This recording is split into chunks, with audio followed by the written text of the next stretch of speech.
In front of me is HUAWEI Enjoy 20 SE, and let me show you how to lock apps with your fingerprint. So first of all, you need to reach the settings, then find and select biometrics and password, and now go to fingerprint ID. As I do have my fingerprint added for the lock screen, I need to enter the backup pattern for this fingerprint. And as you can see, you can use your fingerprint, added fingerprint, to several actions.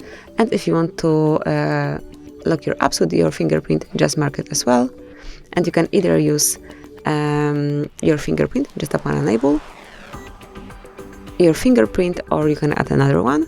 But at first, you can also protect your privacy by tapping on another app lock. So you can custom PIN or lock screen password. It's up to you, whichever you prefer. I will stay with the setup that I already have, but obviously you can add another fingerprint and also another backup pattern.